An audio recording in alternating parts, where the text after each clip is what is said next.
2026 නව වසර ඔබේ සිතුම් පැතුම් ඉටුවන වාසනාවන්ත සුබ නව වසරක් වේවායි ප්‍රාර්ථනා කරමින් තාක්ෂණිකමය ගැටලුවක් මතු වූ නිසා කෙටි නිහඬියාවකට පසු සුපුරුදු ලෙන්ගතුකමින් ඔබට හුරු පුරුදු දිව්‍යමාන YouTube නාලිකාවෙන් යලිත් ඔබ හමුවට එන මම කපිල ඉන්ද්‍රික ගුණදාස.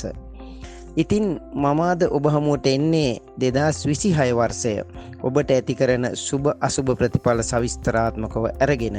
ඉතින් අපි හා එක්ව සිටි සුවහසක් ශ්‍රාවක ඔබට යලිත් ආරාධනා කරනවා අපට මතු තාක්ෂණික ගැටලුව නිසා යලිත් වරක් අපේ මේ දිව්‍යමානයේ නාලිකාව සබ්ස්ක්‍රයිබ් කර බෙල් අයිකනය ඔබ යලිත් දිගටම අප සමග රැඳී සිටින්නට එක්වන ලෙසට. මේ විශ්වය හරිම පුදුමාකාරයි. ඒ විශ්වයේ සොබාදහමේ බලය පසුගිය දිනවල අපි ඉතා හොඳින්ම අත්දැක්කා. මම විදුහල්පතිවරයෙක් නිසා මට ආසන්න උදාහරණයක් ගත්තොත් ඉතාම ලස්සනට කොරෝනා වලින් පස්සේ දිගටම අක්‍රමවත්ව පැවති පාසල් වාර සටහන 2026 වර්ෂයේ ඉඳලා ක්‍රමවත්ව කරන්න සැලසුම් කරලා තිබුණා. ඒ වුණාට බලන්න සොබාදහම ඒ සියල්ල වෙනස් කරපු ආකාරය. යලිත් පාසල් වාර සටහනේ යම් යම් අක්‍රමවත්භාවයක් ඇති වුණා. ඒ වගේම උසස් පෙළ වාගේ විභාගයක් කල් දාන්න පුළුවන් කාටද? මානව අපිට කරන්න බැරි තීරණ ගන්න බැරි ඒ වගේ මහා ලොකු දේවල් හරිම ලස්සනට මේ විශ්වයේ සිදු කරනවා. සොබාදහම මොනතරම් ශක්ති සම්පන්නද බලවත්ද කියන එක අපිට මේ සිදුවෙන දේවල් වලින් හොඳටම පේනවා.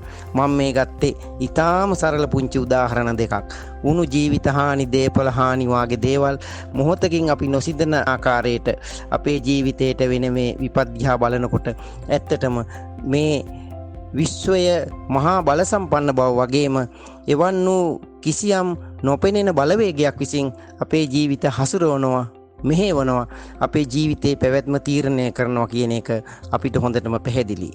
අන්න ඒ තුල විශේෂයෙන් අපිට මේ ජ්‍යොතිෂය පිළිබඳ විශ්වාස කරන්න ඊටාම පැහැදිලි ලෙසම පුළුවන්කම ලැබෙනවා. එතකොට මේ අපේ ලග්න පලාපල මේ ආකාරයට අපි ඔබට අරගෙන ඒම තුල මෙන්න මේ වාගේ සුවිශේෂ අවස්ථාවන්ට ජීවිතේ මුහුණ දෙන්න පූර්ව සූදානමක් අපිට ඇති කරගන්නටත් පුළුවන් වෙනවා. ඒ වගේම අපිට තියෙන හොඳ කාලවලදී ඒ බව හඳුනාගෙන අපේ ජීවිතයේ ඉදිරි දියුණුව අඩිතාලම සකස් කරගන්න අවශ්‍ය මම්පෙත් විවර කරගන්නත් මේ තුලින් ඉඩකඩ සැලසෙනවා. ඒ අනුව අපි ඔබට ගෙනෙන මේ 2026 සවිස්තරාත්මක ලග්න පලාපල ඉතාම හොඳින් අහලා ඒ තුලින් ඔබේ ජීවිතයේ සාර්ථකත්වයට අරගෙන යන්න පුළුවන් අවස්ථා මතු කරගන්න කියලා අපි විශේෂයෙන් ඔබෙන් ප්‍රථමයෙන්ම ඉල්ලා සිටිනවා. එතකොට අපි මේ ජ්‍යොතිෂය තුල කතා කරන සූර්ය මාස ක්‍රමය අනුව නව වසරක් නම් ඇත්තටම උදා වෙන්නේ සූර්යයා මීන රාශියේ ඉඳලා මේෂ රාශියට සංක්‍රමණය වන අප්‍රේල් මාසේ. ඒ උනාට බටහිර ක්‍රමය අනුව දෙසැම්බර් 31 වෙනිදා මධ්‍යම රාත්‍රී 12 පසු වෙනකොටම නව වසර උදා වෙනවා කියලා සලකනවා. වර්තමානයේ ලෝකවාසීන් බොහෝ දෙනා ඒ වෙනුවෙන් විවිධ උත්සව සැනකෙළි පවත්වනවා. ඒ අනුව අපේ රටෙත් බොහෝ දෙනා ජනවාරි 1 වෙනිදා අලුත් අවුරුද්දක් විදිහට පිළිගන්න අලුත් අවුරුද්ද වසරක ආරම්භක දිනයක් හැටියට සලකන්න පුරුදු වෙලා ඉන්නවා. ඒ නිසාම ජනවාරි මාසේ ආරම්භ වෙනකොටම මේ අවුරුද්දේ ලග්න පලාපල දැනගන්නත් අපේ රටේ ජනතාව උත්සුක වෙලා ඉන්නවා. විශේෂයෙන් ජනවාරි 1 වෙනිදා උදෑසන ඉර උදාව සිදුවෙන විට පවතින තත්කාල කේන්ද්‍රයත් 2026 වර්ෂ පුරාවට සිදුවෙන සුවිශේෂ ග්‍රහමාරු විනු සැලකිල්ලට ගනිමින් තමයි අපි මේ ඔබේ ලග්න පලාපල ඉදිරිපත් කරන්න කටයුතු කරන්නේ.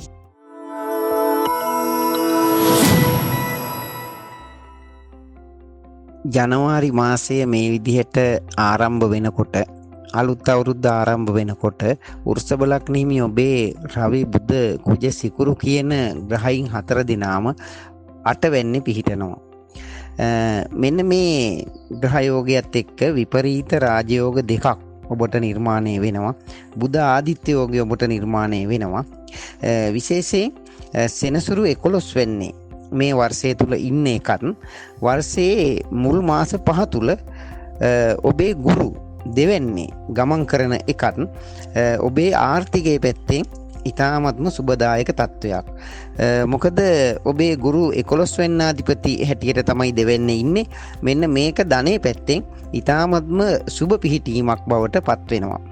විශේෂයෙන් ඔබේ මහන්සියේ තරමට ධනෙ උපයා ගන්න පුළුවන් වර්ෂයක් තමයි ඔබට ලැබෙන මේ 2026 වර්ෂය. රාහු 10 වෙන්නේ ඉන්න නිසා විශේෂයෙන් රැකියා ව්‍යාපාරවල දියුණුවක් බලාපොරොත්තු වෙන්න පුළුවන්. ආර්ථික මේ වශයෙන් නම් ව්‍යාපාරවලිනුත් ඔබට ඉහළ ආදායම් වාගේ දේවල් ලබා ගන්න පුළුවන්කම තියෙනවා. වෘෂභ ලග්නෙහි ඔබට අලුතෙන් ව්‍යාපාරයක් ආරම්භ කරන්නත් මේ වර්ෂය ඒ තරම්ම නරක නැහැ. ඔබ ඒ වාගේ බලාපොරොත්තුවකින් ඉන්නවා නම්, ඒ වාගේ සැලසුමක් ඔබේ හිතේ තියෙනවා නම්, ඒ සැලසුම ක්‍රියාත්මක කරන්න මේ 2026 වර්ෂය තුල ඔබට ඒකේ සාර්ථකත්වයක් දකින්නට පුළුවන් වෙනවා. මෙන්න මේ රාහු 10 වෙනි සිටින නිසා ඔබ රැකියා කටයුතු වලදී වඩා ප්‍රවේශම්ය යුතු වෙනවා. ඔබට රැකියාවේ ආදායම් නම් ලැබෙන්න පුළුවන්. ඒ වුණාට රැකියා ස්ථානය තුල ඔබේ හිතේ අසතුටට යම් යම් කරුණු කාරණා යෙදෙන්න පුළුවන්. රැකියාව නිසා ඔබට නිතර ගමන් බිමන් යෙදෙන්න පුළුවන්. ඒ වගේම තමයි ඔබේ රැකියා ස්ථානය වෙනස් වෙන්න පුළුවන්. ස්ථාන මාර වාගේ දේවල් ඔබට ලැබෙන්න ඉඩකඩ තියෙනවා.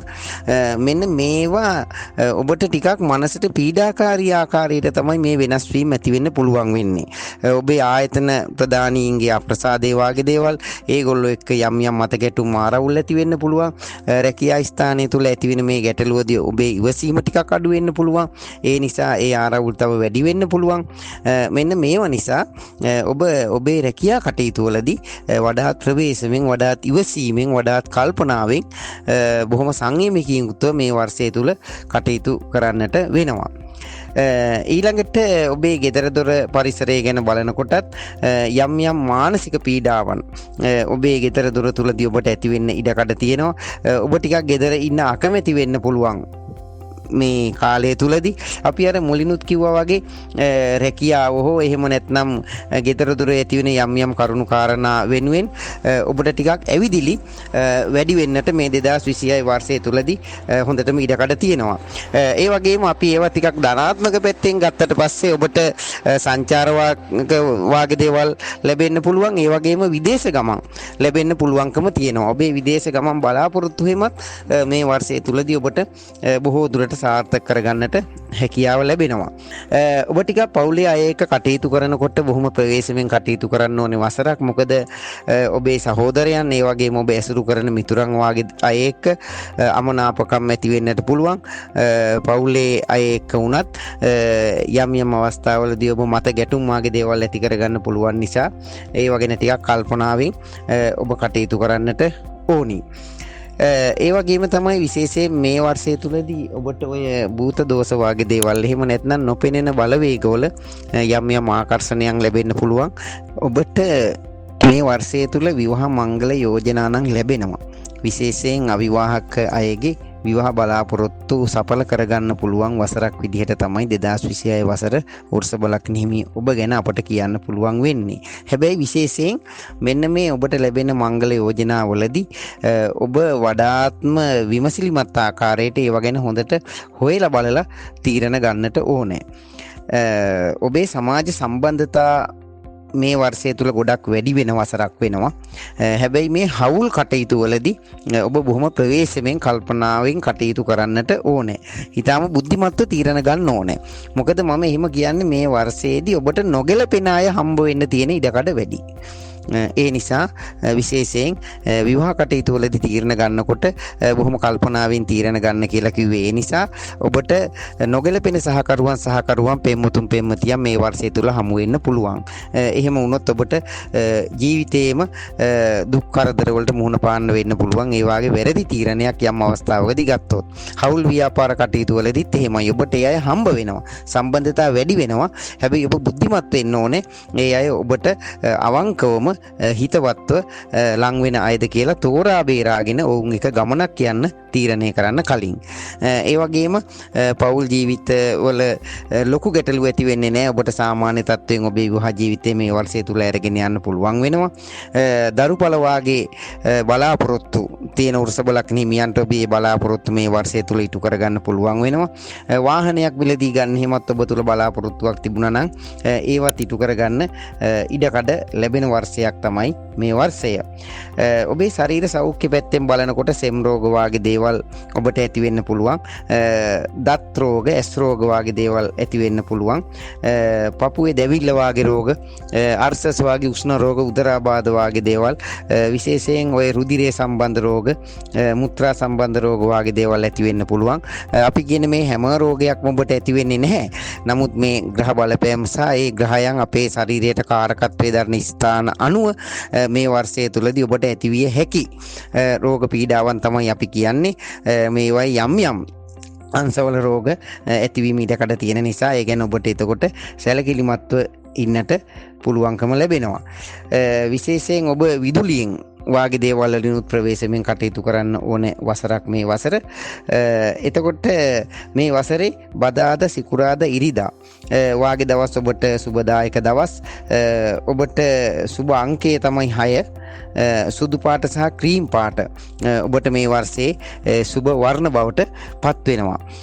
එතකොට වෘෂභ ලග්න හිමි ඔබට ලබන්නා වූ 2026 වර්ෂයේ සුබ නව වසරක් වෙන්න කියලා අපි ප්‍රාර්ථනා කරන අතරෙම නැවත වරක් අපේ දිව්‍යමානයත් එක්ක ඔබ එක්වීම පිළිබඳව අපි සතුටු වෙන අතර අපිව subscribe කරලා bell icon එක ඔබලා දිගින් දිගටම අපිත් එක්ක රැඳී ඉන්න කියලාත් අපි ඔබට ආරාධනා කරනවා.